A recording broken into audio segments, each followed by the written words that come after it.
Hey, good afternoon. I'm live for episode 27 of Angel in the Afternoon. There we go. Just needed to make sure everything was perfect. So, a couple minutes late, but that's all right. I had to do some things.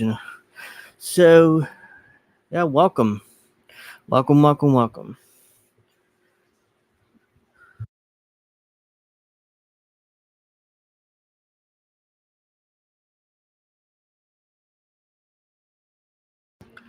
Welcome. So, like I said yesterday, this episode will have a couple of things, and we're going to talk about. Excuse me, I'm kind of sweating here. So there isn't much air. There isn't any air conditioning here, so yep. Let me let everybody know I'm live because I don't want.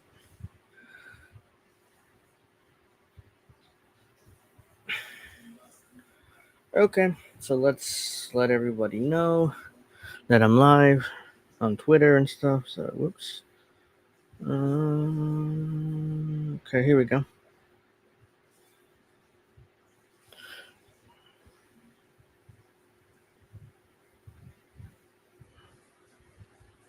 I already did that.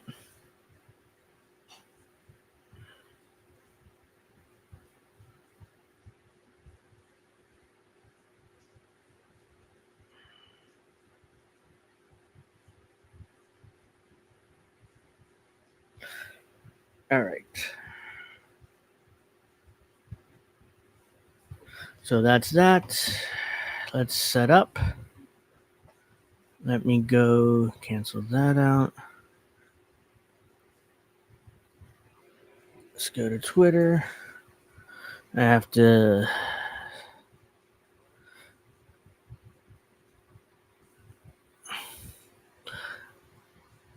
Let's see here.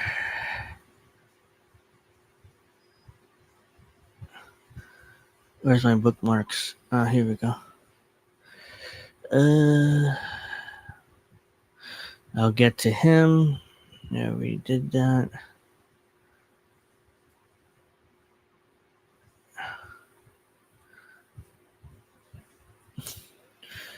Uh, well, hello. Just setting up. I'm running a little late, so. What was I going to cover? I don't remember. Give me a second.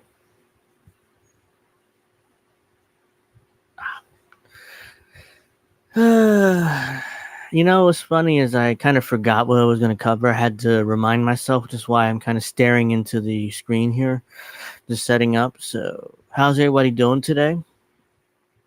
Oops, let's just do that.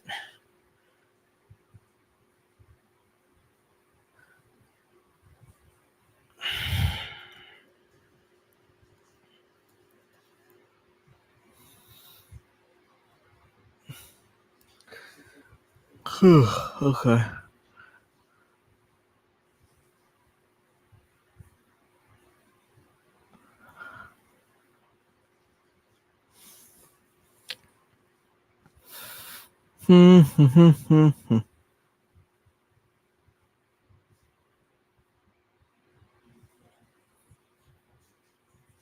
right. So, whoops, sorry about that. Microphone keeps moving. Do do do do do do. All right, so almost ready. Sorry about that. I just literally put on a chicken to roast, so and I was cleaning up, which is why I'm kind of late today. And I usually like to set up before, but of course, I always end up having to do something around here, which makes me late. Uh, ah, oh my god! Like the insanity of this.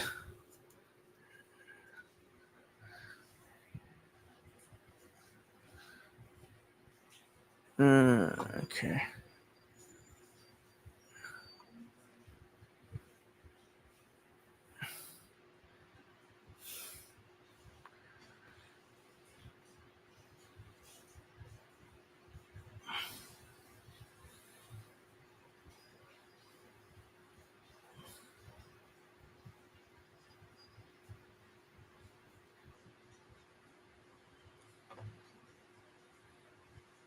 Let's see here. All right, well, I'm ready to start. I just need to make sure all my tabs are in the right place so I'm not confused.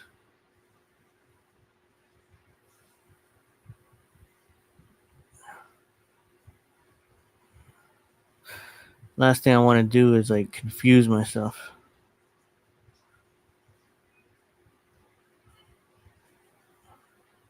Last thing I want to do is confuse myself and not know where the hell I'm at, which has happened before. So let's see.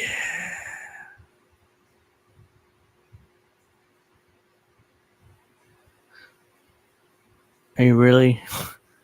I don't know why Sam Cedar is in my timeline here, but he had to cancel Majority Report today because his kid had COVID. He might have COVID too. Like it's 2020 again with these people. It's just absurd. It's like, oh, it's 2020. I mean, it's not like it's 2023, not like it's 2020, and you have to stay home. It's just absurd.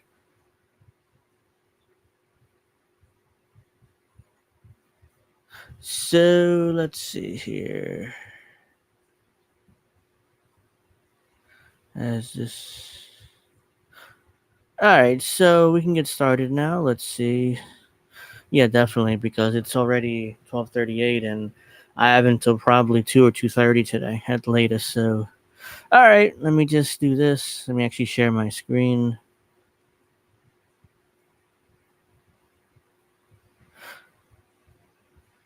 Here we go.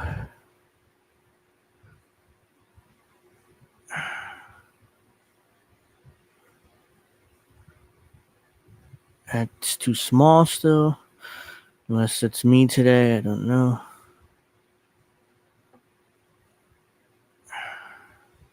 So I'm going to start it with this.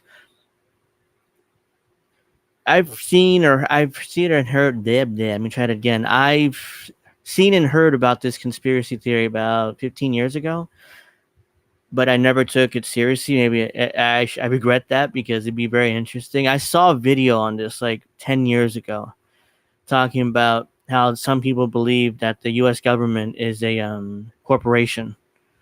Not that it's run by corporations, that it literally is a corporation. So I saw this on Twitter the other day and I was like, holy crap, I even forgot about this theory.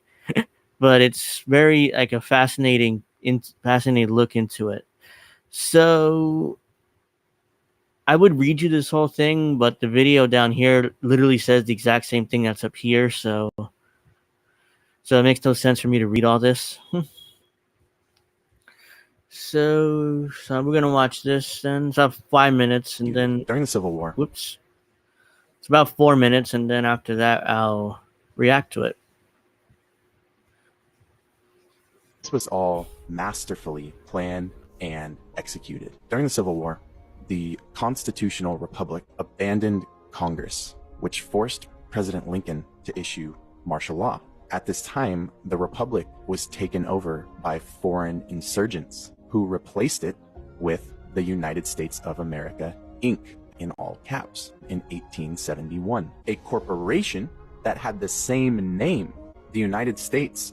What better way to replace it without anyone noticing that they just got turned into a business and commercialized? Now, this corporation was later purchased by the banking powers behind the Fed in 1912. The Fed was created in 1913. Why did this happen? Well, the US was bankrupt. When we sold the United States to foreign banking cartels, if you will, salvage liens were placed on every asset.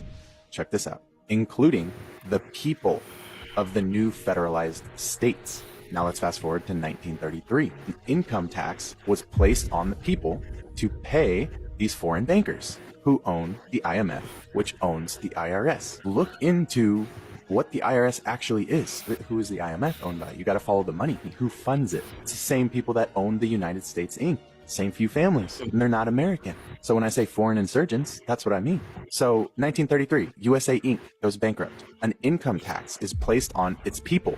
In other words, you and I were turned into property. Look it up. We were turned into cattle, and we were collateralized in order to turn us humans, flesh and blood, into a means of paying off a massive debt. But the problem is that while you are technically a person, you've entered into contracts that you're completely unaware of, such as your birth certificate, social security number, etc., that are all saying, I consent to being collateralized. You're living as property, as opposed to living as a blood and flesh natural being on paper. A lot of this comes across as the sovereign citizen theory, which is, you don't have, you're not actually, you could follow whatever laws you feel like following. There's no United States, there's no court system, it's all invalid. That's a lot of this is coming across to me as that, like, it's like a sovereign citizen type of thing. Paper, you are property. You are a corporation right now. You might be hearing this and thinking, we're fucked. We're property? Are you kidding me? And that's true. And property doesn't have rights. But here is both the blessing and the curse. There are multiple of you. Just like there's multiple United States of Americas. Sleight of hand, remember? What hat do they want to wear? There are multiple of you. The insane irony in all of this is the fact that they are actually now liable for all of your alleged obligations, aka debts. That's what a debt means. You can play a wrong move in chess and still win the game. And commerce is chess. Their greatest attempt to set us back actually is their greatest weakness. How can we owe debt if the United States is liable for all of its property? If we're its property, then it's the United States' burden to pay our debt. And that is exactly what the law says. I'm going to leave you guys with two different codes that I highly recommend you look into. First is going to be the House Joint Resolution Act 192. And when that occurred, the dollar was turned into what is called Federal Reserve debt notes. If we're being asked to pay debts, but all we are given from the system is debt notes, aka fiat money, to pay back those debts, how can we pay a debt with a debt? I just want you to sit with that. They never gave you lawful money. They never gave you gold. They never gave you silver. The other side of it is looking into 18 USC 8. 18 United States Code 8. You're going to come to find out that that's literally telling you that the United States is liable for all debt. All of your debt, the United States is liable for it. All right, well, that's enough of that. Well, I mean, a lot of this seems to come across as sovereign citizen type of stuff. But the reason why I wanted to play it and cover it for a bit is very simply because if you think about it, why does the U.S. Let me just do this. Why does the U.S. always insist on doing what the corporation wants or what billionaire wants or what the bankers want? I mean, does this make... It makes somewhat kind of sense when you think about it, where you're like, oh, well, yeah, I mean, there's a reason why the government does exactly what the corporations want it to do, because ultimately they are ultimately the United States is a corporation itself. So it's looking to make as much money as they can. So that tells me that it kind of a weird way, even though I don't buy what most of that video said, I mean, but I was very I was watching this. Yeah, I think the other day, I'm thinking to myself, after everything that we know about how the government always does whatever the corporation asks it to, what if the United States is a corporation? This is not a country. This is not a sovereign country. It's just a corporation that is owned by banks. That's why everything the government does goes to them, because ultimately they are the board, they are the investors, they make most of the money through our income taxes. So even though it's an interesting brain exercise to think of, like, wait, the government does whatever billionaires and corporations ask them to and donate to, not because it's the politicians are indebted to the government, to the donors, but the government itself is just a corporate entity. Very interesting to me. I thought it was very fascinating to think about that. You do that brain exercise for myself. So I thought of it as just very fascinating and a brain exercise that you guys maybe should think about doing too. What if the United States government is just a corporate entity, and what if our income taxes are nothing, are the income for that corporation, the consistent income that is forced on us? This is an interesting thought process, and which is why it's like there's a lot of tax protesters that refuse to pay taxes for that reason, which is another theory, another alternate history theory just at itself, which is very interesting. They're called tax protesters. They're called tax protesters, people that refuse to pay taxes because they believe that that scared the shit out of me. They believe that the tax that the United States government doesn't actually exist.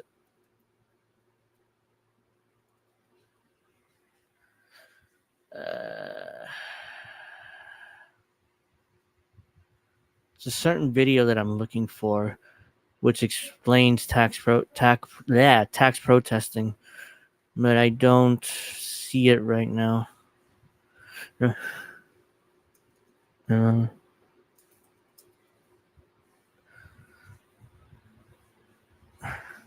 Let's see if I can find it real quick. Or at least I thought there was. I've seen it before, but I should have looked up for it before the show, but I didn't really get a chance to do it. So, yeah. So this is very interesting thought process to think of. I'll think of it more for sure. Maybe I could write a Substack piece on it because I'm already planning one piece, which I haven't gotten around to writing yet, which is the liberalism as a religion. And I already have like 10 commandments in my head, like liberals have to believe, or else then, they're not really liberals and they'll be excommunicated from their religion. I've talked about this somewhat before on Twitter, but I never really wrote it out into a full piece or article or on a video form or anything like that. So, mic keep moving. Make sure to keep that door open. So, let's see. Now I'm gonna go to the now we got some liberals who are so desperate to get rid of Trump that they want get rid of this. They want to use the 14th Amendment in order to get rid of Donald Trump. So yeah, you know what? That doesn't work too well. No. That works a little better though. Yep. Trying to figure out which one's the best. So let me make this a tiny bit bigger again so I can you guys actually see it. It's still kind of small though. All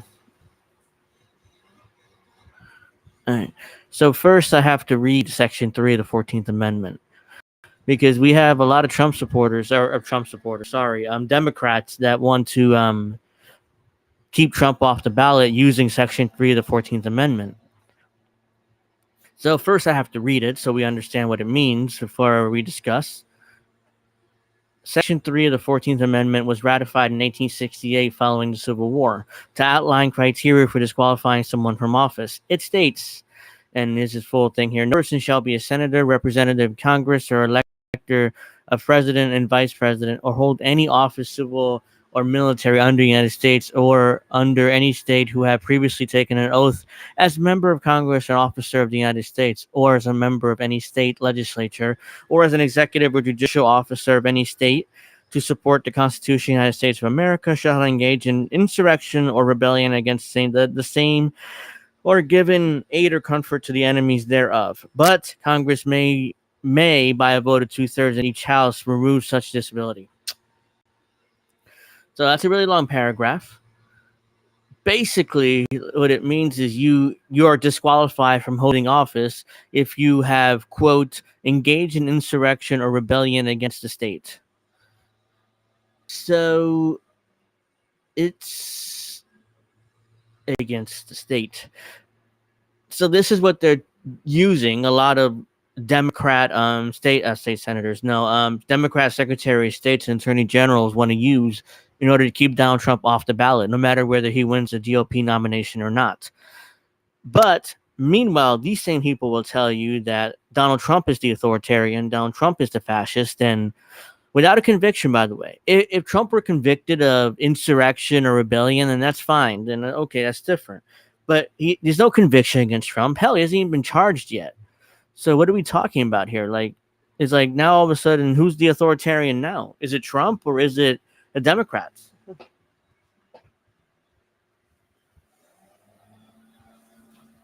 I gotta keep this door open as much as I can. I gotta keep this door open because somebody may be coming over. So it's like I had to make sure I hear the door. But yeah, and like I said on Twitter many times, follow me at AngelJRivera08. That's a shameless plug. But like I said on Twitter many times, the Democrats are the much more effective authoritarians. The Republicans are clowns, like they wannabe authoritarians, but ultimately the Democrats are definitely the much more effective authoritarians. Let's do that real quick. I want to see if there's something else I should be reading. I want to read.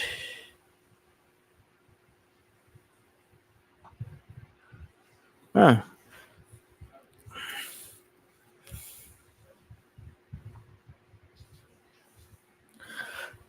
So we do have a former government official, actually disqualified using the 14th Amendment. So let's see. Can you guys see that? Not really. So let me.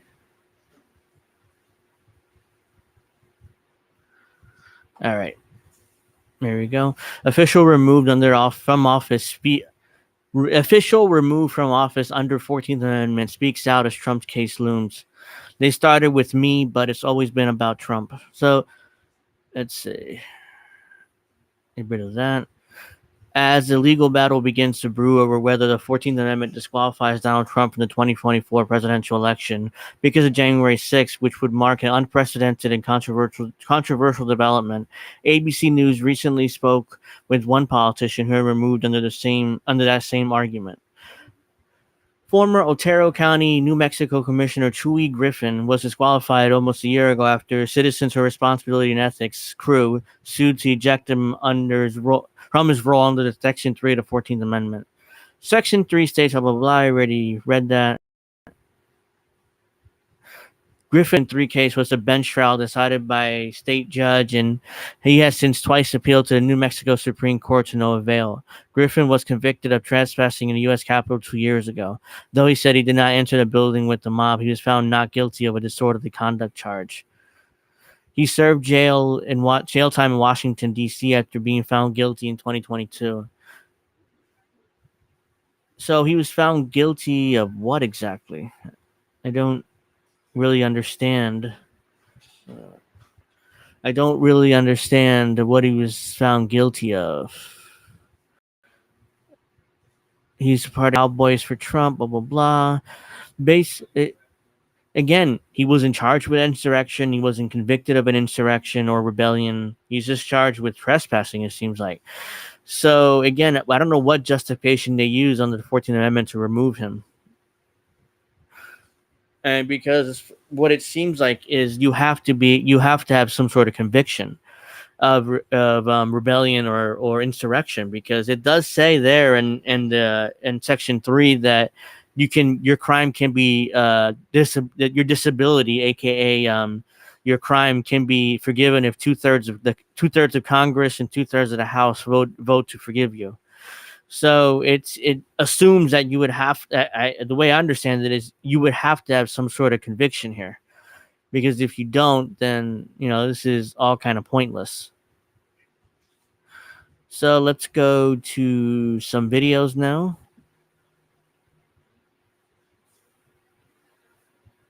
All right, wait.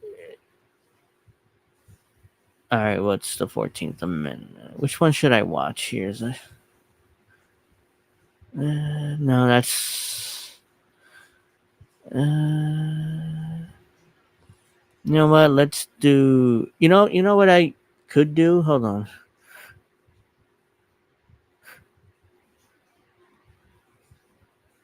Let me. And why did the video I wanted disappeared? Sorry about that. So give me a second.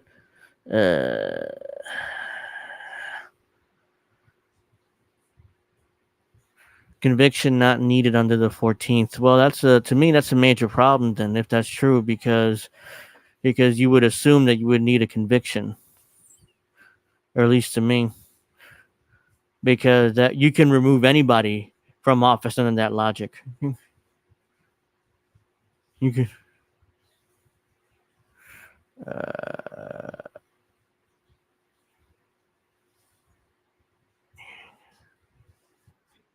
You can remove anybody from office under that logic, because it's like, hey, he did insurrection or rebellion. We don't. It seems like you don't have to have any evidence for that. You just could remove anybody from office. It's like that commissioner who allegedly was there on January 6th. He was just there. He didn't. You could remove anybody from office under that logic. So to me, that's kind of a problem. If Democrats start to use this, all of a sudden you'll see Republicans using this standard, and they'll start removing each other from office. So I don't. Democrats are making a huge mistake if they want to play that game. Let's see.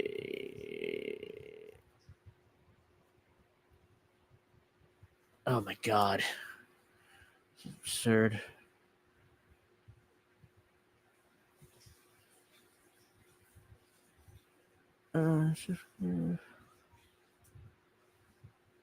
MSNBC. Let's go to that. Is MSNBC is giddy. Is not paying is considered insurrection? It's a good question.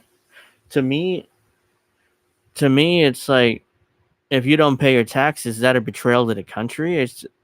It's kind of an interesting legal question. I don't think so. I mean, I've never seen anybody charged with tax evasion be charged with insurrection or rebellion as well against the United States. So we don't put any ideas in Washington's head and Washington D.C.'s head. I'll tell you that much. I mean, but you could make that argument that yes, it's likely this MSNBC, but they're giddy about Trump, possibly be removed from office because of the 14th Amendment. So we'll watch this and then I'll react as I see necessary. 6 Colorado voters, Republicans and independents, are trying to block Donald Trump from running for president in their state. They filed a lawsuit in a state district court in Denver yesterday, alleging that under Section 3 of the 14th Amendment, Donald Trump should be barred from running for office. Now, that clause states that anyone who swore an oath to uphold the Constitution as an elected official and then engaged in insurrection or rebellion against the United States or gave aid or comfort to the enemies thereof should not be able to hold federal or state office again. Former President Trump responded to all that today in the way that only he can. What they're doing is, it's called election interference, and all these lawsuits get in the way. Now, the 14th Amendment is just a continuation of that. It's nonsense. It's nonsense. Nobody's even said it is insurrection. And by the way, there wasn't any guns in the Capitol. The insurrection is, frankly, the people that insurrected on the election and rigged the election. Those are the insurrectionists. Joining me now to discuss this is Claire McCaskill, former Democratic senator from Missouri. Claire. Forget that. I don't want to hear this bitch. But yeah, I mean, this is just absurd.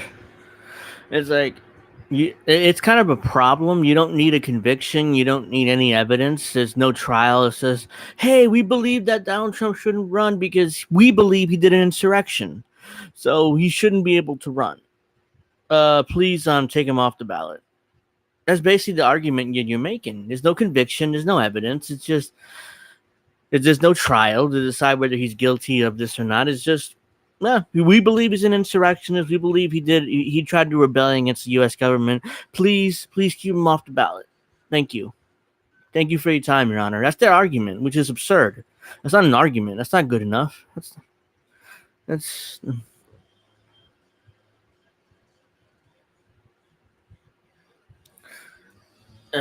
see.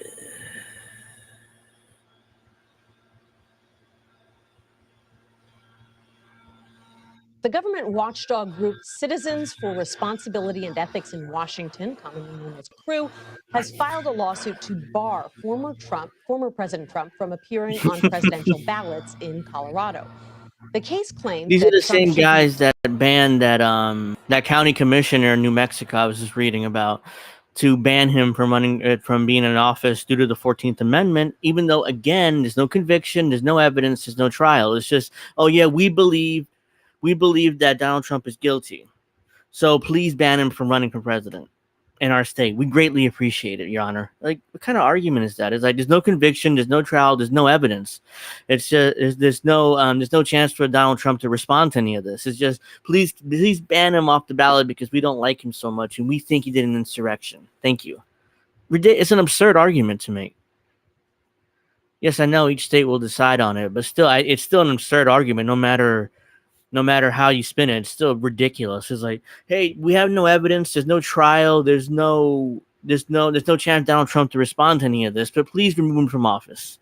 Please remove him from the ballots. That way, because we don't trust the American people not to reelect Donald Trump. That's what they're saying. Like, they're desperate to keep him off the ballot because they're afraid he would win again. Be disqualified from running due to Section 3 of the 14th Amendment. It's a post-Civil War provision that bans insurrectionists from holding public office. Lawrence Tribe joins us now with more. He's a law professor at Harvard Law School. Professor Tribe, thanks so much for being here. I know this motherfucker. I mean, he's like a Democrat troll on Twitter. And I know he's a professor at Harvard, but he's just like such a Democrat hack. Thank you, Nancy, for having me. Absolutely. Now, part of the reason that this has emerged into the public consciousness is because of an article that you co-wrote about the 14th Amendment this summer. And so I'm so glad you're here to help us break it down and understand it, because while it was something that was being discussed in Democratic circles and some conservative circles as well, now there are lawsuits. And there are secretaries of state in states across the country saying this is an issue. So it's clearly here to stay. So help us understand exactly what the 14th Amendment says and why you believe that it may disqualify the former president from office. I'm glad to do so, Nancy. I co-wrote that article with very conservative, distinguished former federal judge, Judge Michael Ludig. This is how they justify it. Hold on. It's how they justify it. Like, hey, it's not just liberals, also conservatives. We want to remove Trump for nothing, basically. Because there's no conviction, there's no trial, there's no nothing. It's just, let's remove Donald Trump from the ballots because we're afraid the American people actually reelect him. We're deathly afraid of that because we're liberals and we're shit libs and we hate Donald Trump. That's what this is all about. Secretary of State of each state will decide eligibility. Yes, I know that too, and most likely if they ban Trump off the ballot, they'll probably get sued. Each state is responsible to collect votes for the federal government. Yes, that's true too, and that's true. I mean, I don't know what do you want me to say. So let's keep going with this for now. Included, as have all the scholars who have seriously studied this issue, that the language of the 14th Amendment means exactly what it says. It says that anyone who takes an oath to protect the American Constitution and holds office and then engages in an insurrection against the Constitution or gives it aid and comfort can never again hold office in the United States. So where's the conviction? Where's the evidence? I mean, this is where I can't get over this. There's no evidence. There's no conviction. There's no trial. There's no due process. It's just we believe that Donald Trump is guilty because that's what we believe. And please, remove him from the ballot, Your Honor. It's not an argument. This is not good enough. United States. That language is unambiguous. It's clear. It's very ambiguous because there's no trial, there's no evidence being submitted, there's no chance for Donald Trump or anybody who's been accused under this provision to give a defense. I mean, there's nothing. It's just, oh yeah, please remove Donald Trump or whoever from office because we believe he's an insurrectionist and he did a rebellion. Thank you. I was like, I can't get over that. I can't get over that. Applies to Donald Trump will have to be decided by states like Colorado. And when they decide, then the U.S. Supreme Court will almost certainly have the final word, and it will come quickly. The reason we believe that this language applies apart from all the facts we know about, is that it was put in the Constitution at a time when everyone realized that the executive branch would be unlikely to get convictions against former insurrectionists, because the president at the time was Andrew Johnson, who wanted to dismantle Union victory in the Civil War. But it was going to be a permanent provision, a permanent protection against turncoats, people who turned against the country. If they weren't prosecuted, or if they were acquitted rather than convicted, or if they were pardoned, it wouldn't make any difference, because an independent determination would be made that they were disqualified. This lawsuit, brought in Colorado by Citizens for Responsible Ethics in Washington, representing 6 Colorado voters who clearly have standing to bring the suit, is the strongest of many around. So 6 Colorado voters get to decide for the whole state whether Donald Trump's on the ballot or not. I mean, I can't get over this. I can't get over how insane this is. The country. It's brilliantly researched. Oh yeah, I'm sure you think it's brilliant researched. What a hack. The president is clearly frightened of it, because he made a motion today, a frivolous motion, to take it to federal court, where he obviously hopes to get it dismissed. He's scared of this suit, and he should be. Yeah, because you should be scared. I'm sorry. I mean, this is ridiculous. There's no due process in any of this. He just said today, in fact, he was doing a radio interview. He called it a trick that amounts to election interference. And, there is a question about... To be fair, he isn't wrong. I mean, clearly, these voters want to interfere in the entire state deciding where Donald Trump should be president or not again. I mean, this is clearly like, we cannot let the American people decide because we don't trust them. So we will sue in order to get him off the ballot. Whose decision it is, who gets to decide whether he meets this standard or not, especially because he has not formally been charged with inciting an insurrection. He's been charged with a lot of things, but not that. And he certainly hasn't been... It's actually a good question from the reporter, from the anchor. ...convicted of anything yet. And I hear what you're saying about convictions not necessarily being a bar that has to be met. But if there are no convictions, who is it that decides at the end of the day that the Republican frontrunner should be barred from serving as president? Well, in the first instance, secretaries of state have to decide. Whichever way they go, whether they say that maybe he's an insurrectionist, but we want it to be left to the people, even though the Constitution says that they are disqualified, the same way that, Barack Obama or George W. Bush or, Bill Clinton, they might all be very popular, but they can't run because they're disqualified, having been president twice. This guy might be disqualified because he tried to overturn the very Constitution he pledged. Based on what? You have nothing. It's just ridiculous. Protect. Based on your feelings, my guess is I feel that Donald Trump tried to do rebellion or insurrection, even though there's no evidence of it, but I feel it because I feel it, then we get to sue in order to keep him off the ballot. That's what they're saying.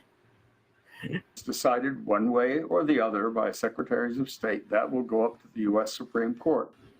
They will be in quite a pickle because a majority of them, I think, are, either beholden to him or quite right-leaning, but they are also pledged to uphold the Constitution. If they decide that he... under our Constitution, the Supreme Court has final say on how to interpret the said Constitution. So they can't be traitors to the country if they decide that Donald Trump should be on these ballots, because they interpret the 14th Amendment and what it means. Just like they interpret the Second Amendment and what that means. So if people don't like that system, they should change the Constitution. So I don't want to hear about how the Supreme Court are traitors because they decided to keep down Trump on all these ballots, even though we feel he did an insurrection. It's just nonsense. if you have a problem with the way Supreme Court is going to rule in this, probably, then you should probably change the Constitution to give Supreme Court less power. But you won't, because you won't. These people are far too cowardly to actually try to get change the Constitution. Excuse me.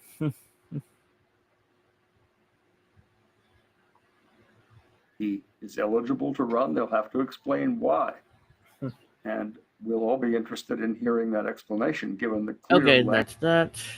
It's almost the end of the video anyway, so let's see. The law allows a challenge in the Supreme Court for violations of rights. Yep. The court case has to have a violation of liberty to be presented. There isn't a violation until the Secretary of State decides. Okay.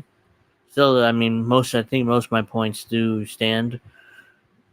There's not much else here to cover. I mean, I still can't get over the fact that these people seriously think that this would be like acceptable somehow.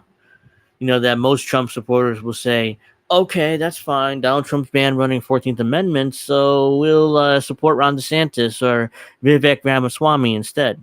Come on. If these people really think that, then they're goddamn absurd, and all they're going to do is piss off a large chunk of the country by doing this, by trying to do this at least.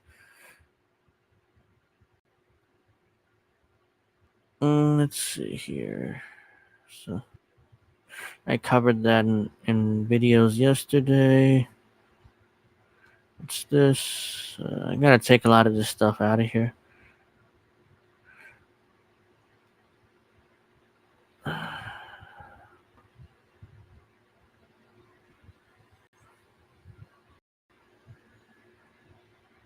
What's this? Oops. Alright, let's play this moronic kid here real quick. Stay off the Adderall, kid. Alright. Let's do that. Okay. A lot of people are surprised to learn how productive the Joe Biden presidency has actually been. Like, unemployment is at a 54-year low. He's created 13 million jobs. Inflation has gone down for like the... First of all, these jobs are all shitty jobs, most likely. They're not good, well-paying, high-paying jobs where people can make a living and pay all their bills, pay their rent, and pay for their food. No, they're probably really shitty, really horrible jobs. And this kid is somewhere in the UK, I would guess, because the steering wheel on the right-hand side. Unless this is like inverted, this video, which is terrible editing. But yeah, I mean, just because there's all these new jobs doesn't mean they're good jobs. Most of them could be gig jobs, you know, like Uber Eats or Uber or stuff like that. I forget the other ones. Grubhub, you know, or whatever, you know, those type of jobs, which are shitty jobs. This kid's acting like they're good jobs, you know. Oh my God, Biden created 14 million jobs, guys. He should be reelected, right? That's what he said. I hope those are big checks because they're worth it, and this is the only way this would make any sense.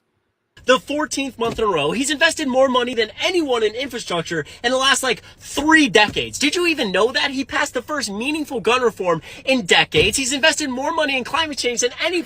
You want to talk about climate change? I would shut up about that. Because Biden approved the Willow Project, which causes more drilling on public lands than anybody in any president in history. He also bombed the Nord Stream pipeline, which is the Russian pipeline, which caused major ecological damage in that area. So you want to talk about climate change? I would not. If I were a Biden hack, I wouldn't touch this because it doesn't make him look good. It makes you look like an idiot, like a hack. And look at this. He's like this. Hold on. He's like lay off the fucking Adderall, kid. Any president ever. Like $500 billion. There's a lot of misinformation about that one. New leases for oil drilling projects have decreased 97% under Biden compared to Trump. Did you know that? The list goes on and on and on and on. He's been inclusive. He invests tons of money in mental health care. I mean... Based on where?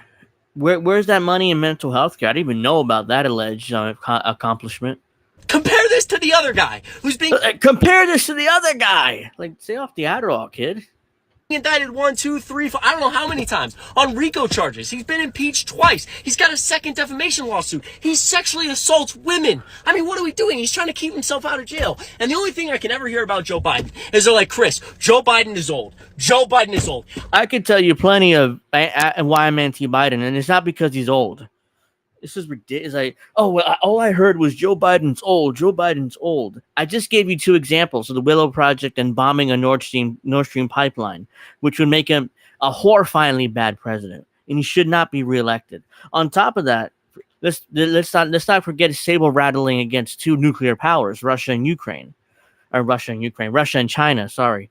Russia basically pressuring the Russians into invading Ukraine and then giving Ukraine billions and billions and billions of dollars, and then saber rattling with China by giving money to Taiwan for weapons. Like, what the fuck are we? What is this administration doing? They're losing. Like, it's like they want World War III. I'm here to tell you right now, we don't care. We don't care. Jesus Christ, kid, stay off the Adderall. Shit. It's like he's kind of like scary when he's like that. When these kids like that. This is Chris Mowry. He's the lackey of Harry Sisson. So he's his lackey there. He does whatever he agrees pretty much with Harry, his little buddy. So let's see here.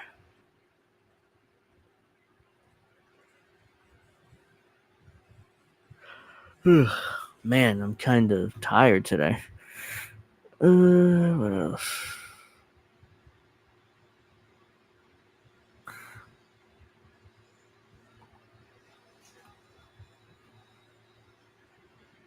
Well, I mean, there was a lot of nonsense there.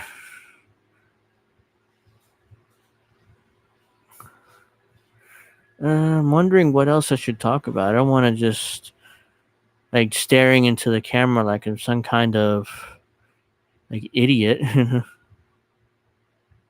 I don't want to be staring into the camera here like I'm got nothing to say, but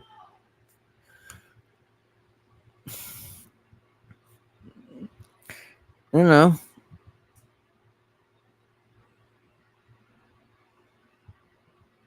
Okay, so let's see. Why did I just do that? Let's do that, actually. Don't know why.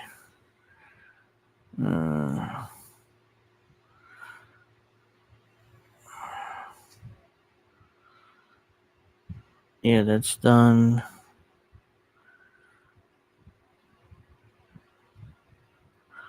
A lot of this I already talked about in weeks past. I mean, Jesus, the idea that just drives me to go like, nope. It's just not good enough.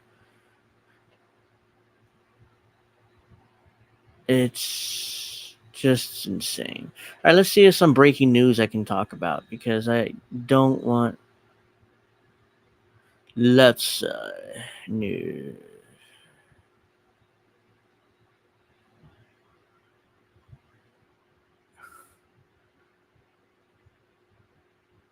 Oh yeah. You know what's been debt will be paid by future generations without their consent. Yeah, that's the war. Well, there's always bomb money, there's always war money, and they're not been paying it. They're not going to pay it. Our future generations are going to pay it. It's like a credit card. It's like a credit card with no limit. You can charge as much as you want. And there's nothing that we can do about it because the government will always finance the wars or put it on their credit card and basically force other generations to pay for it when they're long dead. So let's see. We got.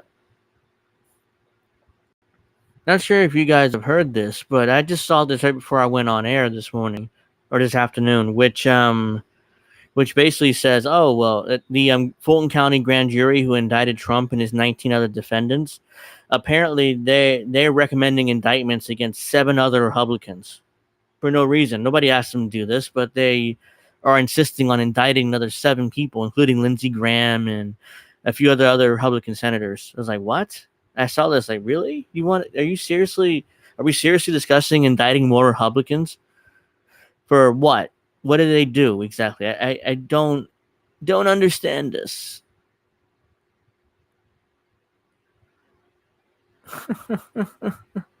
These people are too much. All right, so let's watch this Forbes video on it, though. Is this music? Hold on. I don't want to play copyrighted music here. Yeah, I'm just going to mute this. But we can read it, though. I can read it to you guys. Oh, God.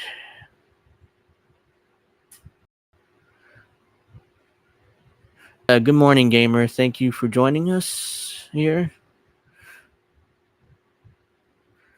Fulton County Grand Jury recommended even more indictments, including against Lindsey Graham and Michael Flynn. So,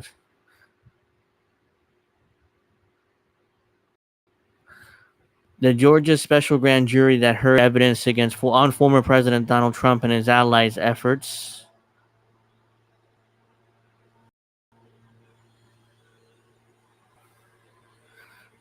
to overturn 2020 election recommended even more people be indicted than prosecutors eventually charged. So the Fulton County Grand Jury, the same people who indicted Donald Trump and his alleged co-conspirators, are now wanting to indict even more people for no reason. Nobody really asked them to, but still they're insisting on more indictments. So we don't know why. So let's see if they explain themselves here. It's more music. Including Republican senators, as the final report was unsealed Friday following months of secrecy. So these Republican senators they want to indict.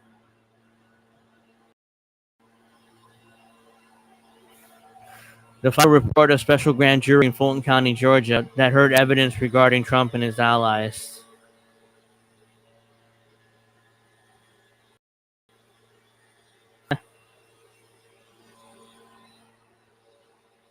Trying to overturn the 2020 election, but did not bring charges themselves, was unsealed on Friday.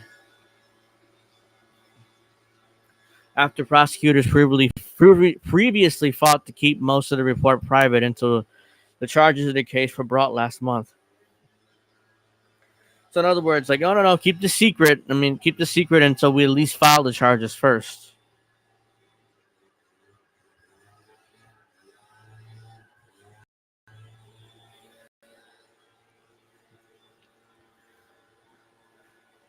The report reveals the majority of the jurors recommended dozens of people charged in the probe. Dozens.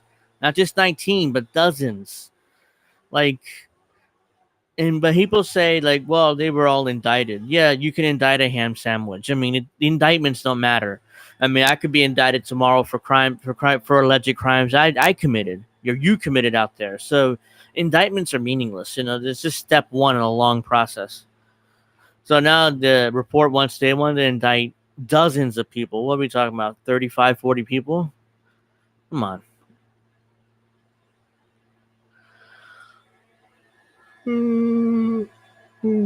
Excuse me. Well, 19 were ultimately charged after a regular grand jury heard the case. As the special grand jury couldn't bring charges directly themselves, and only one person, Trump campaign operative Mike Roman, was indicted without being named in the report. Mike Roman. Among the 21 people who the special grand jury recommended to be indicted are Senator Lindsey Graham, South Carolina, former Senator David Perdue of Georgia, and Kelly Loeffler, another senator from Georgia at one point. Attorney Cleta Mitchell and former Trump advisor Michael Flynn, far-right attorney Lynn Wood, and Trump advisor Boris Epstein? I don't know. So these are all the people who wanted to indict.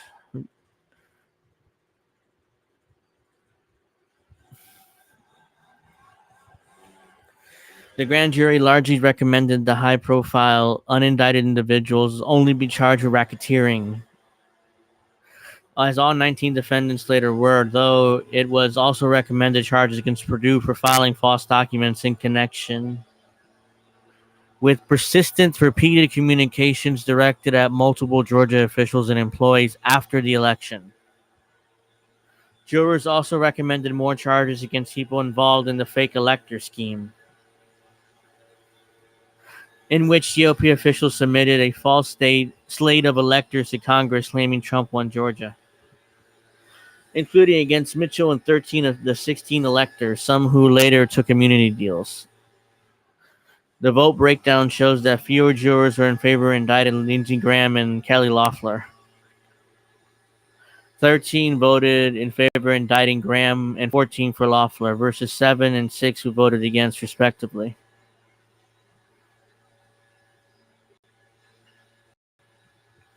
While Flynn got 20 votes and Purdue got 17 votes for racketeering and 16 votes for false documents.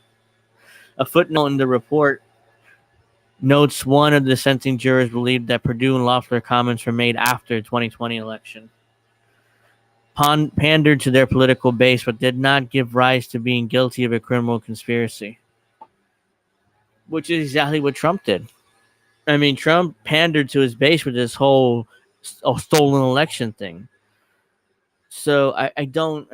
This is ridiculous, man. This is like a waste of time, and people dicking around talking about, oh yes, he committed a conspiracy, he did, they did, all they 19 did, but these people, no, we don't know yet. You know, we want to indict him, but we really don't have enough evidence for this.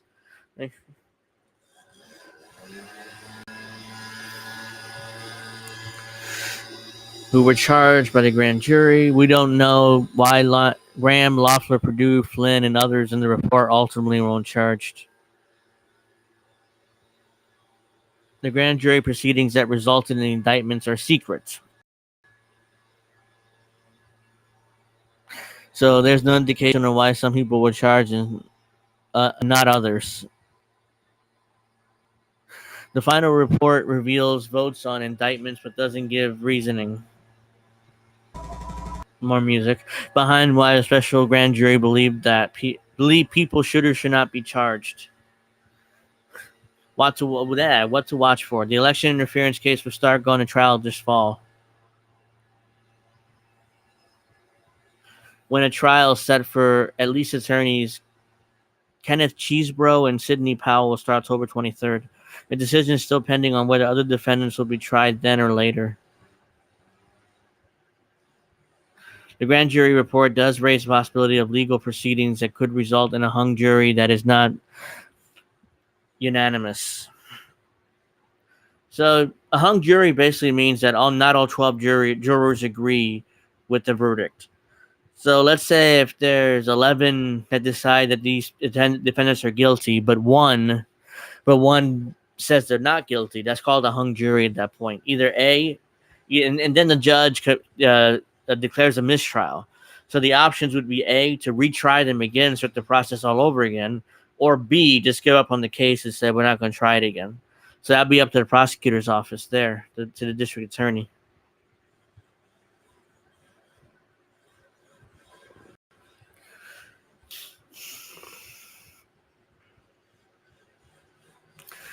Even after months of hearing evidence in the case, one of the people named in the report ultimately was in charge was Lieutenant Governor Burt Jones. So they wanted to charge like a bunch of people. They wanted to charge a shit ton of people. Jones hasn't been indicted yet, but could be in the future, as Fani Willis was barred from bringing charges against him after hosting a fundraiser with the Democrat Party. A special prosecutor has been appointed to determine whether charges should be brought against Jones. After the final report shows 19 jurors voted for him to be charged in conjunction with the fake elector scheme, and 10 thought he should be indicted for racketeering. It's like the special grand jury was convened in May 2022 to hear evidence as part of Fulton County District Attorney Fani Willis's investigation into Trump and his allies' effort to overturn an election. As the special grand jury, jurors could not actually vote on the indictments themselves, but rather produce the final report. recommending indictments, which Willis then used to make the case to a regular grand jury. I don't know. And that actually brought charges against defendants. The special grand jury was dissolved in January after producing their final report. Oh, sorry. Which is based on interviews with 75 witnesses, but only limited portions of the report were released. As Willis argued, it wouldn't be fair to those indicted in the probe to release the full report before they were charged. The portions released in February said that only the grand jury recommended some witnesses to be indicted for perjury, and revealed the grand jury found by unanimous vote that there's no widespread. Oh wait. Am I reading that right? Oh no. The portions released in February said that the grand jury recommended some witnesses be indicted for perjury. And let me make sure I'm reading this right. And revealed that the grand jury found by unanimous vote that there was no widespread voter fraud in 2020. Okay, I got it now.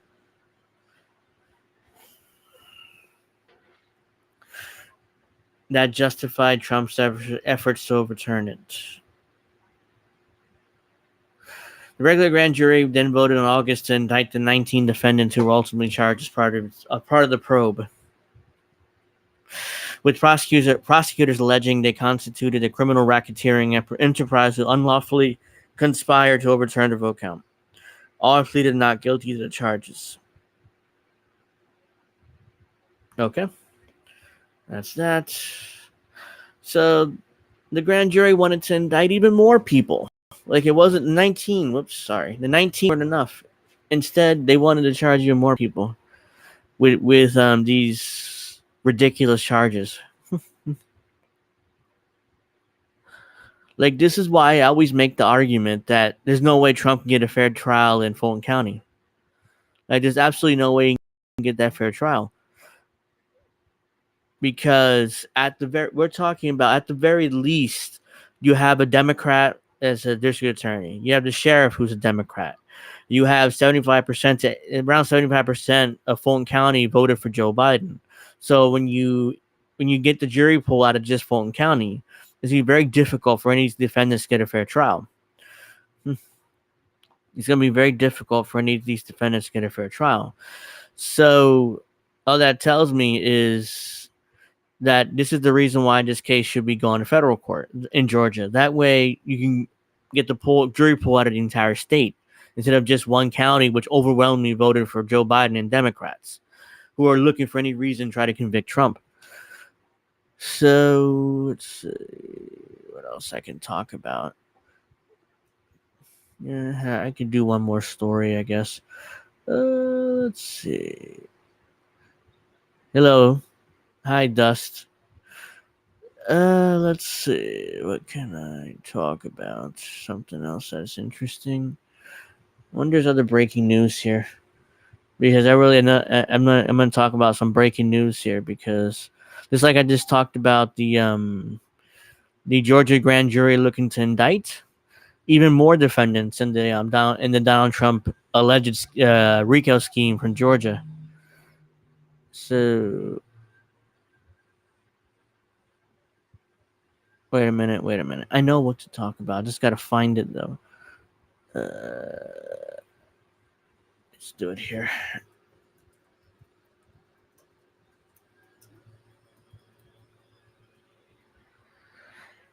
Let's see, where is it?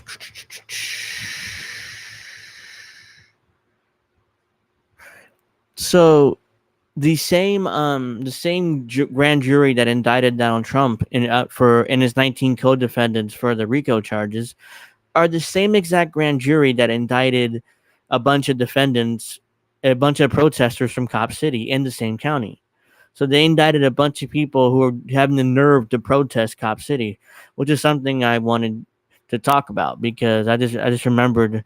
So we are going to watch 61 Cop City opponents hit with RICO charges by Georgia Republican AG.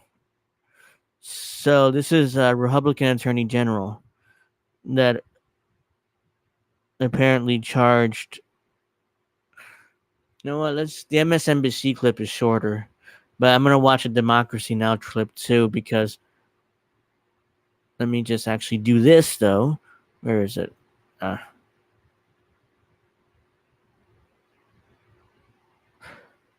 Let's see. Let's do this. Let's do that. Okay. So I'm going to respond to this. Trump is clearly guilty. You can call people directly and ask to change or recount votes without going through the right process. So Trump isn't any more corrupt. He's just not as good at it.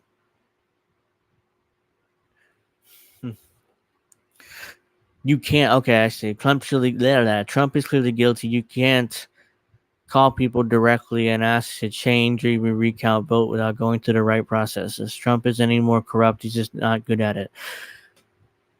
Look, if you're referring to the phone call to the Secretary of State of Georgia, I mean, that's not what I didn't get that sense out of that phone call.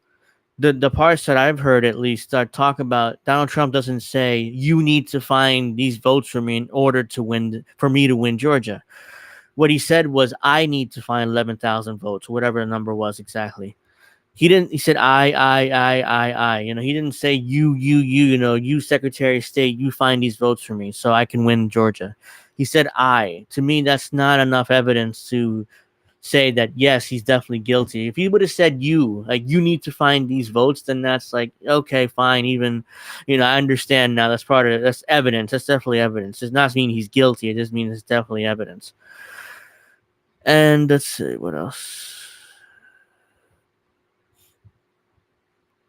You can't call directly and ask to change or even recount votes without going through the right processes. Yeah, I mean, you can't. He went to court for multiple recounts. I do know that. So he did lose all these cases, but he did go to court on it. And he didn't. Did he ask the Secretary of State for a recount? He just said he needed 11. He needed to find 11,000 votes. Here's the thing: when it comes to criminal court, you need what's called beyond a reasonable doubt, which means that you have to be very, very sure that he's guilty, and all the defense has to do is create reasonable doubt, which is easy in this case because you don't have Trump or any of these co-defendants saying we need to change the results of this election. I mean, that right there, that's like the smoking gun they're looking for. And they really don't have that. I mean, they have circumstantial evidence that Trump and his co-conspirators could have, allegedly did that and try to overturn the election. But ultimately, they don't have that smoking gun that says, yes, he definitely did it, which is why we need to convict them. So let's talk about the Georgia RICO, the indictments over the Cop City protesters in Georgia. So I'm going to play some of this from Chris Hayes.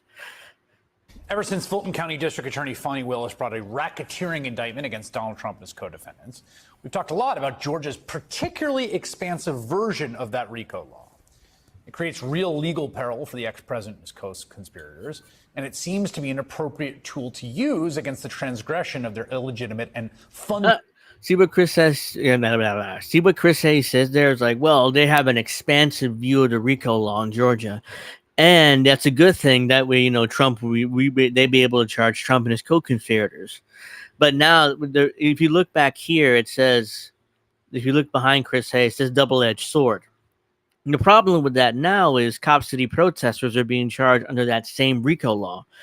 The 61 Cop City protesters being charged under that same RICO law, which is a major problem now. All of a sudden now MSNBC is like, oh shit, we didn't expect that. Well, let's just say Republicans are the bad guys here. Right, let's continue. Project to overturn the election. The very breadth of that law can be a real double-edged sword, as people in Georgia, particularly defense attorneys, will be among the first to tell you. We got an example of that yesterday when the very same grand jury that indicted Donald Trump also indicted 61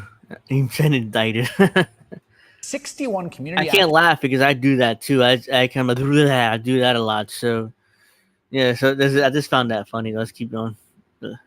Activists and others, many of whom were attempting to stop the construction of a new police training facility. Now, No problem, Dust. I mean, I understand what you're saying, but at the same time, yeah. I mean, and on civil court. If this is going to civil court, it's called preponderance of the evidence, which means is it more likely that it happened than it didn't? So it's like 51-49 basically. If you believe that he's 51% guilty, then you get to vote that he's guilty and has to pay money.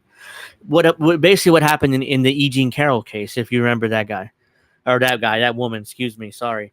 I did a video the other day about her, which basically a judge ruled that Trump smeared her again or again, and he has to pay more money now. So yeah, the E. Jean Carroll case was a civil case, which means preponderance of the evidence, which means if the jury thought Trump is a 51% chance he was guilty, then they get to convict him and make him pay money. In a criminal case, which is what this is, it's beyond a reasonable doubt, which means there can be no doubt that Donald Trump and his co-conspirators are guilty. That's a much higher standard of proof, and I don't think Fani Willis has that proof. She has a circumstantial case at best, but ultimately that's not enough. I don't think that's enough to convict Donald Trump or any of his co-conspirators. Because here's the one thing about Trump: he has high-priced lawyers, and they know how to create reasonable doubt. They're masters at it. So the chances are he gets convicted in Georgia or any other state is almost zero at this point. But that's my personal opinion. I'm not a lawyer, so we'll see what happens, But for now, that's my opinion. So let's continue with this. Now, some of the people involved in that have been accused of specific crimes, like throwing Molotov cocktails at police, for example, or approaching officers with weapons in a threatening manner. But what this application of Georgia's RICO statute does is that it also rolls up a whole bunch of people who did things like get a $62 reimbursement for food and a $12 reimbursement for glue. Oh my God, that's so absurd. Hey, if you got reimbursed $61 for food, then you get to be charged under this expansive RICO law in Georgia.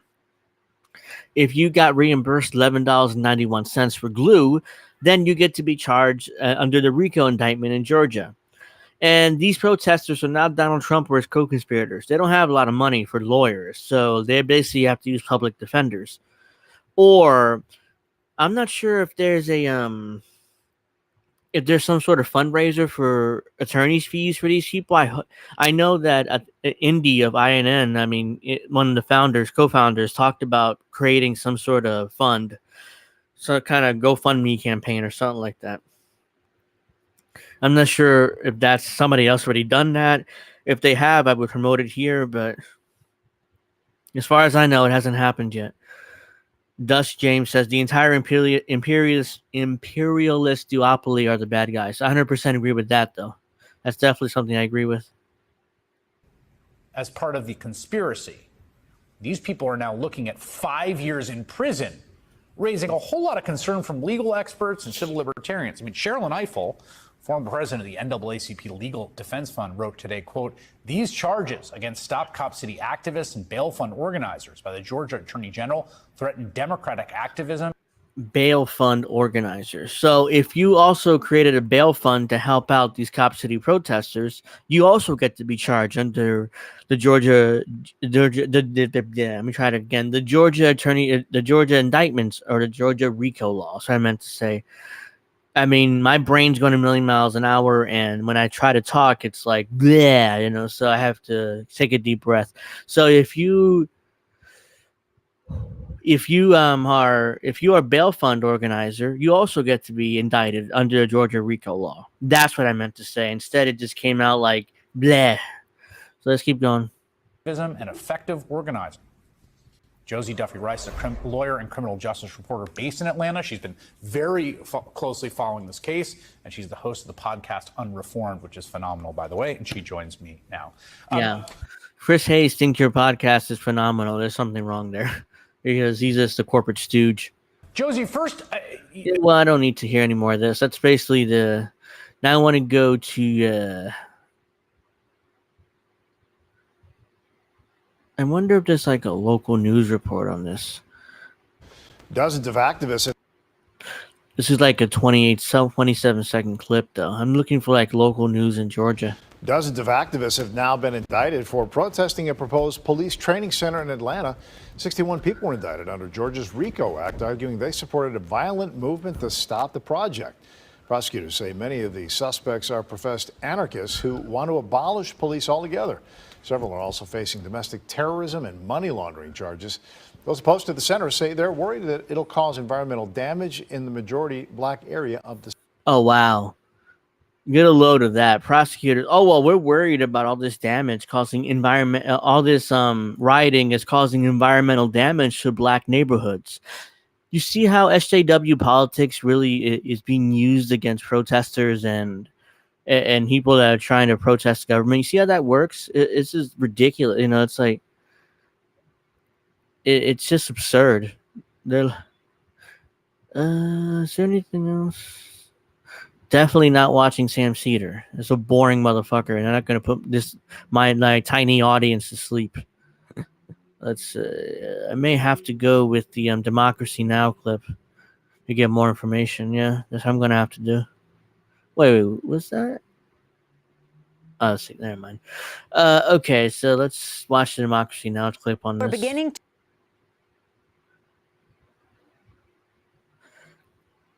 If I need a bathroom break, so I'll be back in 2 minutes, so excuse me.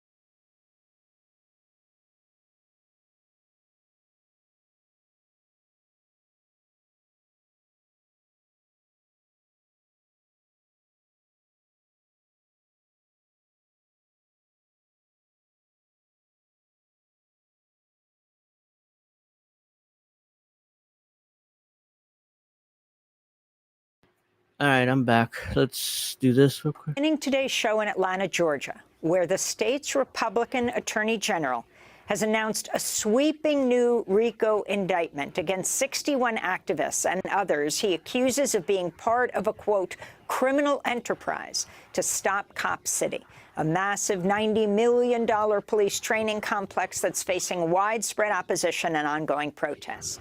The charges were brought in Fulton County and approved by the same grand jury that indicted former President Donald Trump and 18 of his associates on RICO. All right, that's the big one there. It's the same grand jury that indicted Donald Trump and his co-conspirators. This is the same grand jury now that has indicted these 61 co-defendants on the same Georgia RICO law. So it's not just, it wasn't just about Trump. It was about getting the Cop City protesters too.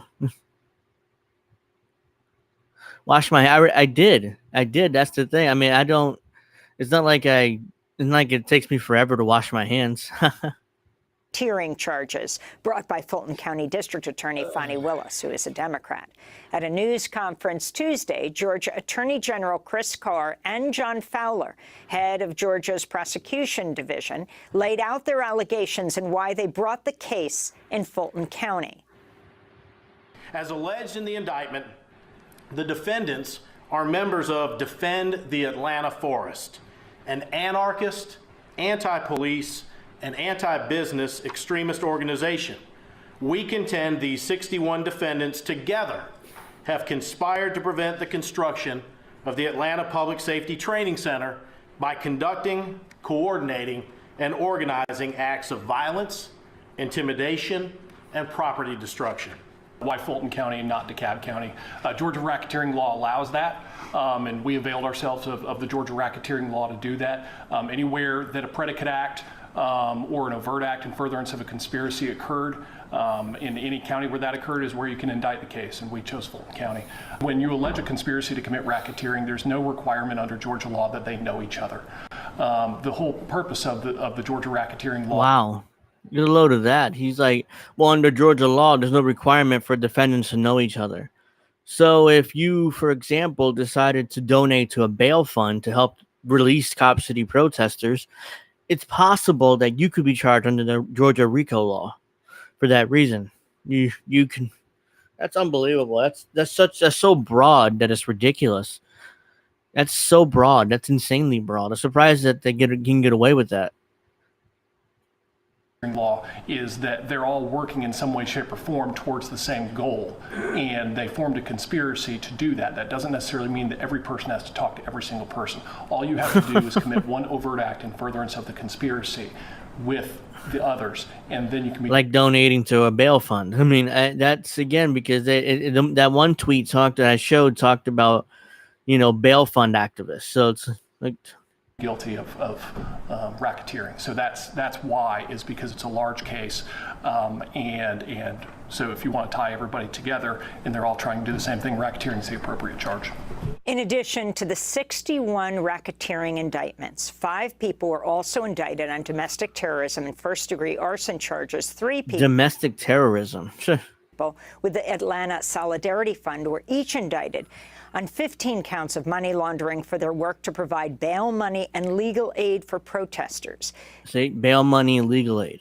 At that point, you could be charged under this Georgia RICO law. It's absurd. They're really trying to tamp down on the First Amendment right to protest with this indictment. The indictment was issued on September 5th and filed August 29th. The indictment alleges the protests included violent anti-police sentiment that's now one of the, quote, core driving motives of protests to stop Cop City. For more, we go to Atlanta, where we're joined. And I wonder why people are anti-police. I mean, I can't believe the Georgia officials are shocked by this. Like, why? You wonder why people are anti-police after everything that's happened in this country with law enforcement. Joined by Kiana Jones, a Stop Cop City organizer for Community Movement Builders, and Devin Franklin, a movement policy counsel at the Southern Center for Human Rights. He worked over a decade as a public defender in Atlanta. His group has issued a call for lawyers to represent the 61 people now facing RICO charges. We welcome you both to. Yeah. As the rest of that is just discussion with those two people. But yeah, this is bullshit. I mean, what these people have some nerve to try to tamp down the First Amendment and be anti-protest. They're trying to tamp down our First Amendment rights. Like, it isn't right. This is ridiculous and outrageous. And who knows? I mean, at that point, indictments, anybody can be indicted, but at the same time, it's like, okay, do they have it again, in criminal court, is beyond a reasonable doubt. So they have to have beyond the reasonable doubt in order to convict somebody of any crime, not just any crime. Even if it's insurrection or RICO indictments, they have to have beyond the reasonable doubt. So that's the legal standard. So I think these charges are bullshit, but hopefully, they'll be able to get out of this and continue protesting that Cop City is being built there. All right, well, I think I'm just going to wrap up here because I ain't got much else to say today, and I'm already tired. I have a long day, and my throat is kind of dry. So I'm going to wrap up now instead of keep babbling away for the next 20, 30 minutes and not have much to say. So I want to thank everybody for watching today, the stream. Hope you guys enjoyed it. I'll be back next Friday for sure. And also subscribe to my channel and subscribe to INN and follow me on Twitter and all that good stuff. All that information should be in the link in the description box below. That's my Twitter right there. My Twitter handle. Oh, thank you, Dust. I appreciate it. And there's my Twitter handles. You want to follow me there. And my link tree should be in the description box below. All that good stuff. So I want to thank everybody for watching today. And I'll see you guys next Friday. And by the way, I'm uploading a lot more individual videos to my channel. So I did at least 4 in the last 2 days. So make sure you check out my channel for that too. And I'm going to see you guys next Friday at I don't know what time yet. We'll see. It'll be worked out, but for maybe most likely 12:30 or 1 o'clock. But we'll see. So I'll see you guys next Friday, and I'm out of here.